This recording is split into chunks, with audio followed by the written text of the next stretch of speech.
Setidaknya untuk menjawab pertanyaan kenapa kok umat Islam itu mengalami kemunduran yang seperti ini. Mereka tidak punya pemimpinan, tidak punya kekuatan, ya, lemah, bahkan tidak menentukan nasib mereka sendiri. Ya, nasibnya ditentukan oleh bangsa lain, oleh kekuatan lain. Ya, harta kekayaannya, hasil buminya dibawa kendali kekuatan lain, bukan mereka. Mereka tidak merdeka dalam mengendalikan apa yang mereka miliki. Bahkan tidak merdeka untuk membuat keputusan mereka sendiri. Apa yang menyebabkan seperti ini? Setidaknya para analis itu memberikan 3 jawaban. Kalau yang memberikan jawaban ini orang-orang yang tidak percaya pada agama, ya, kelompok Alladiniyun, ya. Alladiniyun, orang-orang yang tidak percaya pada agama, ketika dihadapkan kepada mereka pertanyaan kenapa kok umat Islam ini mengalami kemunduran yang seperti ini, ya, kata mereka yang membuat mereka mundur ya agama mereka. Seharusnya mereka meninggalkan agama. Agama itu opium bagi masyarakat. Justru mereka beragama ini, ya Islam itu yang mengakibatkan mereka mundur. Mereka memberikan contoh semuanya. Lihat bangsa Eropa, ketika mereka meninggalkan agama, mereka maju. Harusnya umat Islam juga melakukan percobaan yang sama dengan bangsa Eropa. Ya, dikaitkan dengan revolusi Prancis, ya.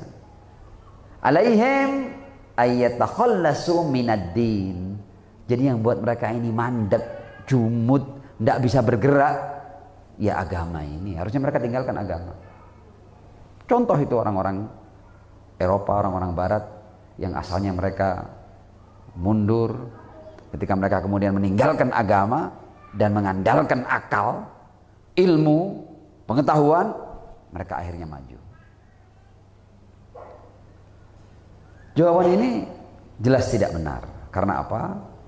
Karena kalau kita lihat Arab itu sebelum Islam mereka adalah qabail yang bahkan kehidupan mereka jauh lebih nista, ya, dan lebih tidak layak untuk dipandang ketimbang setelah mereka mendapatkan cahaya Islam yang dibawa oleh Ar-Rasul Shallallahu Alaihi Wasallam. Itu mereka itu kadang-kadang untuk urusan satu keledai mereka bisa perang 20 tahun. Satu keledai mereka perang 20 tahun. Jadi kalau kita ngomong Al-Arab atau Qabail Al-Arab qabla Al-Islam,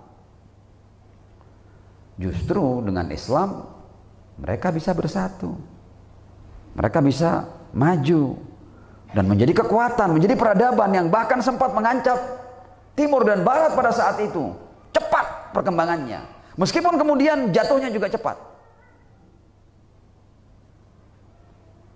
Jadi tidak benar kalau kemudian agama yang mengakibatkan mereka itu mundur. Justru orang-orang Eropa itu mereka maju karena mengambil ilmu-ilmu dari umat Islam ketika mereka berada di puncak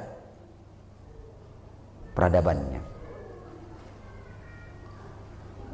Dan ini juga diakui bahkan oleh penulis-penulis orientalis, diakui bahwa Barat itu mengembangkan ilmu pengetahuan mereka sebagian besar dari ilmuwan-ilmuwan yang beragama Islam. Jadi kalau alasan kemunduran adalah agama, maka alasan ini sepertinya jauh dari kebenaran. Meskipun hal ini sempat menjadi bahan pembicaraan. Alasan yang kedua yang diberikan oleh orang-orang Islam itu sendiri, orang-orang yang Islam sentris, ya, yang punya ghirah terhadap Islam. Tapi ghirahnya ini hanya pada bagian-bagian tertentu daripada agama. Kelompok Islam sentris ini mengatakan, kenapa kok umat Islam itu mundur terbelakang? Ya, karena mereka tidak menerapkan syariat. Lam yutabbiqud din. Karena mereka meninggalkan syariat, hukum-hukum syariat ditinggalkan, maka mereka mundur. Ini yang kemudian muncul dalam gerakan-gerakan yang agak tanda kutip ekstremis dalam Islam. Ingin mengembalikan Islam ke masa-masa tertentu ya, tanpa saya menyebut apa namanya itu namanya ya, supaya kita tidak apa namanya itu memberikan tuduhan yang menyakitkan. Tapi ada kelompok-kelompok Islam garis keras, ekstremis ya, yang jumud, yang mereka pokoknya kembali ke syariat, kembali ke masa tertentu, tanda kutip ya. Tapi sayangnya ya benar, ini bukan sepenuhnya salah, harus kembali kepada ajaran Islam. Tapi sayangnya mereka hanya mengkotak ajaran Islam dalam dijalankannya syariat Islam saja. Padahal Islam itu luas, bukan hanya syariat.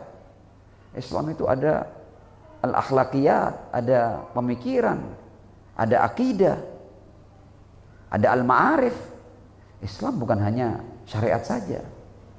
Nah, mereka ini membidik bahwa alasan kemunduran karena umat Islam meninggalkan syariat, penegakan syariat ditinggalkan. Jadi mereka fokus untuk berjuang dalam rangka ditegakkannya syariat, tapi hanya syariat, padahal Islam bukan hanya syariat.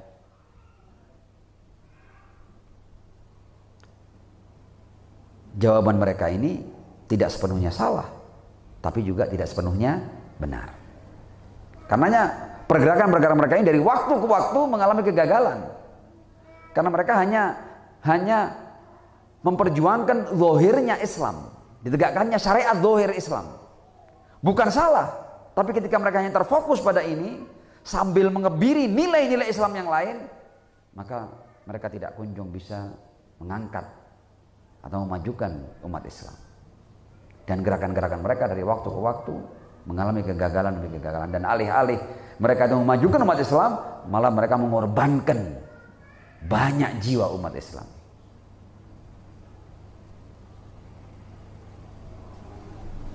Alasan yang ketiga yang dibahas oleh para analis, bahwa Islam itu mundur karena ada konspirasi. Jadi Barat dan Timur itu mereka berkonspirasi untuk menghancurkan Islam dan umat Islam. Jawaban ini ada benarnya, memang. Ya, kita tahu bahwa kekuatan non-Islam itu tidak berhenti untuk membuat konspirasi terhadap umat Islam. Tapi ketahuilah bahwa permasalahannya bukan pada adanya konspirasi, tapi bagaimana umat Islam kok lemah menghadapi konspirasi. Harusnya bangsa yang kuat atau umat yang kuat itu mereka bisa menanggulangi dan menghadapi berbagai macam konspirasi.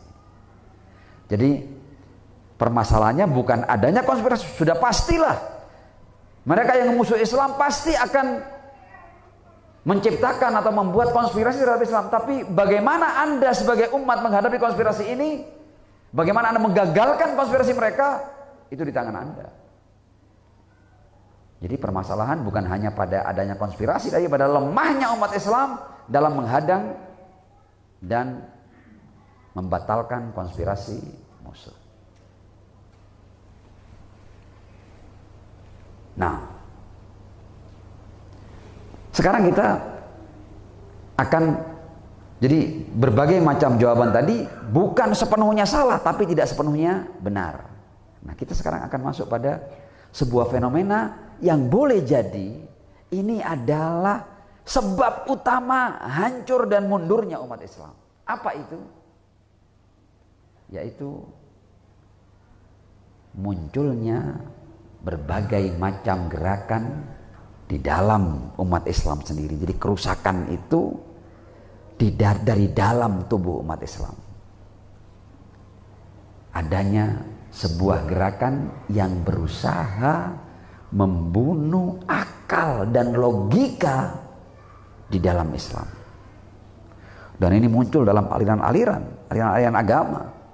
Lagi-lagi saya tidak akan menyebut nama alirannya, ya, supaya tidak ada yang tersinggung. Tapi ini dalam bentuk aliran, dalam bentuk mazhab, ya. Dan mereka siang dan malam bekerja keras untuk membunuh logika, membunuh akal umat Islam, mematikan serta membunuh peran akal.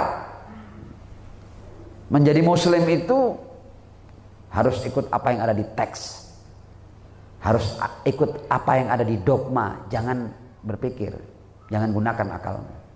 Kamu kalau menggunakan akalmu, kamu menyalahi agama.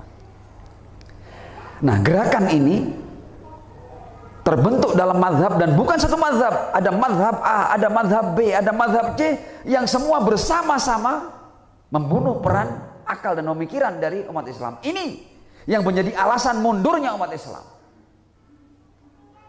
Mereka mendakwahkan bahwa akal itu atau logika itu tidak punya kekuatan untuk memahami sesuatu, tidak bisa sampai pada hakikat.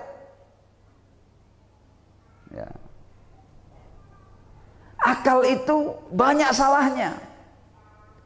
Raihan akal itu masih diragukan. Dan mereka kemudian membatasi pengetahuan itu hanya yang dari agama, hanya yang dari wahyu, sambil membunuh akal. Padahal kalau kita kembali ke Al-Quran, Al-Quran justru mengembalikan semua ajaran agama kepada akal. La ayatin liqaumin yatafakkarun, la ayatin liulil albab, famalakum kaifa tahkumun, afala taqilun.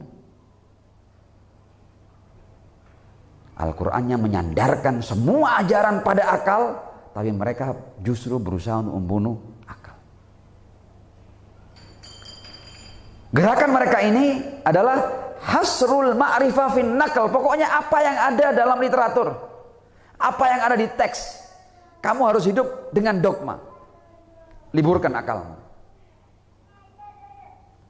Seluruh pemikiran umat manusia itu tidak ada manfaatnya. Itu berarti kalau kita menggunakan akal, kita tidak beragama secara murni. Kita kena intervensi dari pendapat-pendapat dari luar Islam. Dan bukan hanya itu, mereka bukan hanya melarang, tapi mereka kemudian mengharamkan orang menggunakan akal. Sebagai contoh umpamanya, kita kenal ya kalau figur ini kita sebut tidak apa-apa, Ibnu Taimiyah. Ibnu Taimiyah itu ketika mengomentari tentang ilmu alkimia, ya, ilmu kimia itu masuk dalam min asyaddil muharramat, termasuk hal yang paling haram dipelajari oleh umat Islam. Jadi diharamkan, ilmu pengetahuan diharamkan. Ilmu-ilmu yang dasarnya adalah akal, al-ulum al-aqliyah, diperangi. Bahkan sampai tersebar itu ucapan yang populer, ya, makulah yang populer, man tamantaqa faqad tazandaqa. Barang siapa yang menggunakan logika berarti dia telah menjadi ateis, menjadi zindik, menjadi orang yang jauh dari agama. Ini yang kemudian Anda dengar bagaimana mereka memerangi filsafat, mengharamkannya. Bahkan sampai ada buku ditulis tahafutul falasifah, kengawuran atau omong kosong para filsuf. Ya, jadi mereka membunuh akal lewat gerakan agama. Dan ternyata kalau kita telusuri, di balik ini adalah para penguasa yang ingin mempertahankan kekuasaan mereka. Jadi singkat kata, ada gerakan dalam bentuk mazhab, dalam bentuk aliran agama yang ingin menggugurkan peran akal dan menghilangkan akal sama sekali.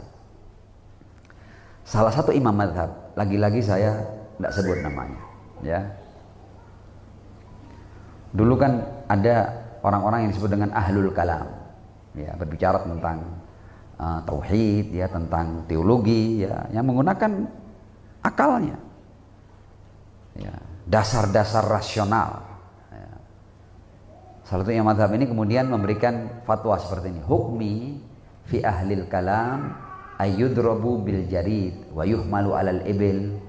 Ya, kalau ada orang, ya, yang berbicara, ya, dalam ilmu kalam menggunakan akalnya untuk urusan teologi, untuk urusan tauhid, ya, mereka harus dicambuk dan harus dinaikkan di atas onta dan dikelilingkan di kampung-kampung, ya, dan diteriaki bahwa hadza jazaa'u man tarakal kitab was sunnah. Inilah hukuman bagi orang yang meninggalkan Al-Quran dan Sunnah. Jadi ada gerakan sistematis atas nama agama yang kemudian kalau orang menggunakan akalnya, ini berarti orang ini melawan Al-Quran dan As-Sunnah. Padahal Quran dan Sunnahnya, kalau kita mau jujur kembali kepada Al-Quran dan Sunnah, mengajak orang untuk berpikir. Tapi mereka membuat fallacy seperti ini sehingga orang yang menggunakan akalnya langsung dianggap melawan Al-Quran dan As-Sunnah.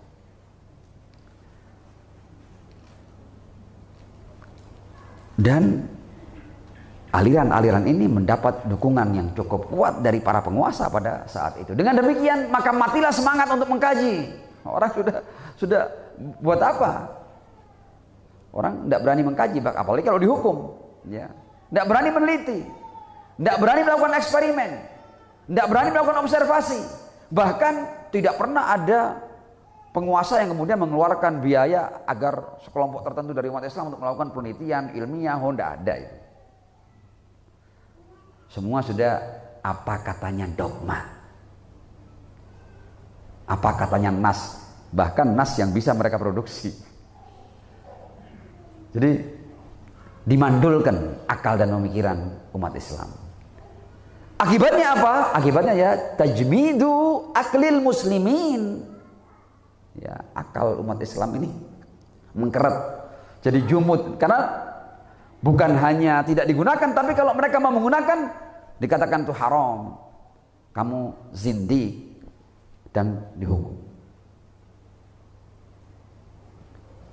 Dan otomatis ketika mereka sudah tidak menggunakan akalnya, ya mereka menjadi masyarakat yang malas, umat yang malas. Menggunakan akal tidak boleh, ya, menggunakan pemikiran tidak boleh, menggunakan nalar tidak boleh. Muncul dhahiratul kasal. Dan kemudian yang mereka terapkan adalah aqidatul jabr. Ini yang kemudian kenapa kok penguasa itu mendukung gerakan yang seperti ini? Karena gerakan yang seperti ini mematikan akal ini membuat kekuasaan mereka langgeng. Tidak ada orang yang berpikir, tidak ada orang yang mau merubah keadaan, ya. Semua sudah takdir, semua sudah tertulis, ya. Sehingga orang tidak ada yang berusaha untuk merubah diri. Bahkan kalau diri aja tidak merubah, apalagi masyarakat. Dalam tataran individu mereka tidak berusaha untuk merubah dirinya karena semuanya sudah takdir. Dan dalam tataran masyarakat mereka juga tidak berusaha untuk merubah karena ini semua sudah tertulis. Hukum sebab akibat tidak ada itu. Semua apa kata Tuhan, takdir. Tidak ada hukum kausalitas, tidak ada, bullshit itu. Jadi bahkan kehendak untuk melakukan perubahan ini dibunuh sejak awal, dibunuh atas nama agama. Sehingga mereka menolak semua ilmu. Ajib. Dan ketika akal dimandulkan, yang berkembang adalah dusta, kebohongan, legenda-legenda, khurafat, ya, cerita-cerita aneh yang berkembang. Pokoknya ada riwayatnya, pokoknya ada di literatur, ada catatannya, ada yang menulis, jadi sesuatu yang dipercaya. Al-khurafat wal akadzib menyebar. Karena mereka membatasi satu-satunya sumber pengetahuan adalah apa yang ada dalam literatur. Titik. Kullun qad kadabahullah, semua sudah dicatat oleh Allah. Kalian tidak usah ngapa-ngapain. Wala yahsul illa ma katabahullah, dan tidak akan terjadi kecuali apa yang sudah ditulis oleh Allah. Amarallah al-qalam ayajri, ya, qalam diperintah oleh Allah untuk berjalan, fajara bima yakun ila yaumil qiyamah, dan pena takdir ini akan berjalan sesuai dengan apa yang diperintahkan sampai hari kiamat, tidak akan ada perubahan. Jadi sepertinya ayat innallaha la yughayyiru ma biqaumin hatta yughayyiru ma bi anfusihim, seakan itu bukan ayat itu. Wa laisa lil insani illa ma sa'a, seakan bukan ayat itu.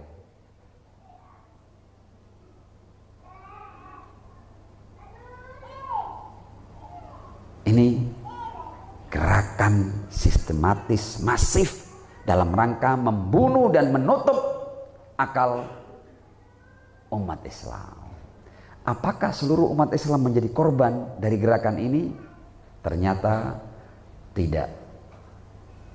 Pengikut Ahlul Bait, para imam Ahlul Bait, mereka berperan aktif dalam rangka menyelamatkan logika, nalar, pemikiran daripada umat Islam. Dan gerakan ini sangat tampak sekali di zaman Al-Mutawakkil Al-Abbasi, di mana beliau sezaman dengan, di mana Al-Mutawakkil ini sezaman dengan Al-Imam Ali Al-Hadi alaihissalam yang kita peringati hari kelahirannya pada malam hari ini. Kalau kita lihat sebelumnya ada Ma'mun. Ma'mun sedikit banyak mereka, dia masih mengizinkan orang untuk berpikir. Karenanya yang didukung oleh Ma'mun adalah kaum Mu'tazilah yang masih menggunakan akalnya. Tapi Al-Mutawakkil berubah. Dia memerangi kaum Mu'tazilah dan Syiah dan mendukung Ahlul Hadis. Ya, ahli teks ini yang didukung. Dan teksnya mereka sudah punya orang-orang untuk memproduksi teks palsu. Jadi enak saja sudah. Pokoknya untuk menyampaikan sesuatu agar diterima oleh masyarakat cukup dibuat teks hadisnya. Ada orang tertentu dibayar, kemudian dikatakan ada riwayat seperti ini, kalian harus tunduk.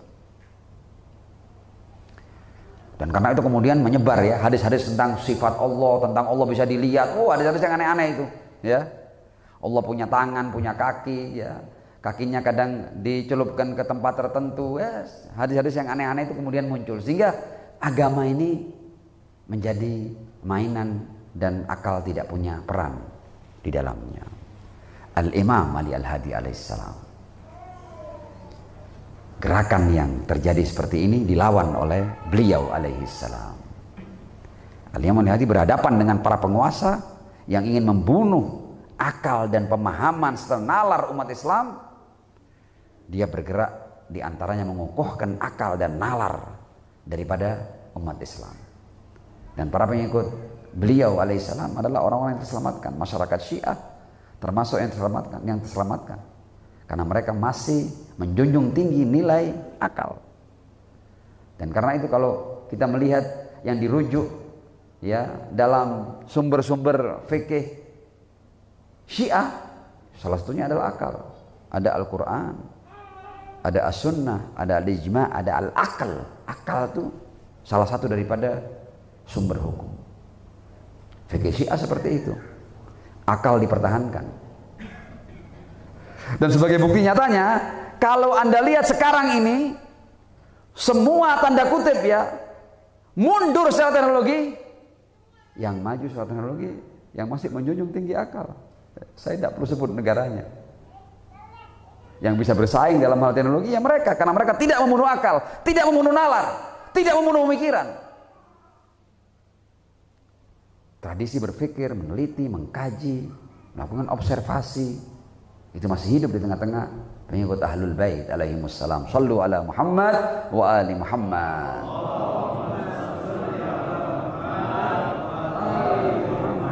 Wa'ajil farajahum. Al-Imam Ali Al-Hadi alaihissalam dalam rangka menyelamatkan umat Islam dan para pengikutnya secara khusus, beliau tegas-tegas mengatakan akal itu adalah sesuatu yang sangat berharga. Akal yang bedakan antara manusia dan hewan. Jadi kalau Anda tidak menjunjung tinggi akal Anda tidak ada bedanya dengan hewan. Al-aql al-ma'iz bainal insan wal hayawan. Wal insan la yakunu insanan illa bi aqlih. Tegas-tegas beliau mengatakan, manusia tidak akan menjadi manusia kecuali dengan akalnya. Awwalu ni'matin lillah 'alal insan sihhatu aqlih. Nikmat pertama Allah atas umat manusia adalah kewarasan akalnya, adalah akalnya. Ketika berbicara tentang keutamaan manusia, beliau mengatakan keutamaan manusia bikamalil akal wa tamyizil bayan, kesempurnaan akal dan akal yang kemudian mampu mengeluarkan atau menyusun berbagai macam redaksi dalam kalimat-kalimat. Bikamalil akal wa tamyizil bayan. Kitab hadis Syiah luar biasa. Kita kan kenal Al-Kutub Al-Arba'ah. Yang paling utama adalah Al-Kafi. Bab pertama dalam Al-Kahfi itu al-aql wal jahl. Babul aqli wal jahl. Betapa para imam ahlul bait alaihissalam betul-betul menjunjung tinggi peran akal ini. Bahkan kitab induk hadis loh ya, kitab induk teks literatur masyarakat Syiah, yang pertama adalah babnya adalah kitabul aqli wal jahl. Bicara tentang wa hujjah batina. Disetarakan loh ini ya, hujjah zahir dan hujjah batin. Fa amma zahirah, hujjah yang tampak, hujjah yang zahir adalah farrusul wal anbiya wal a'immah, para nabi, para rasul, para imam suci ahlul bait alaihissalam. Wa ammal batina, adapun hujjah yang batina fal uqul, adalah akal. Artinya Anda kalau tidak punya akal, Anda tidak akan pernah bisa sampai pada hujjiyah ar-rusul wal anbiya wal a'immah. Kita mengenal para nabi, para rasul dan para imam dengan akal kita. Tanpa akal kita tidak akan pernah sampai pada keyakinan terhadap al-anbiya war rusul wal a'immah. Dua-duanya hujjah.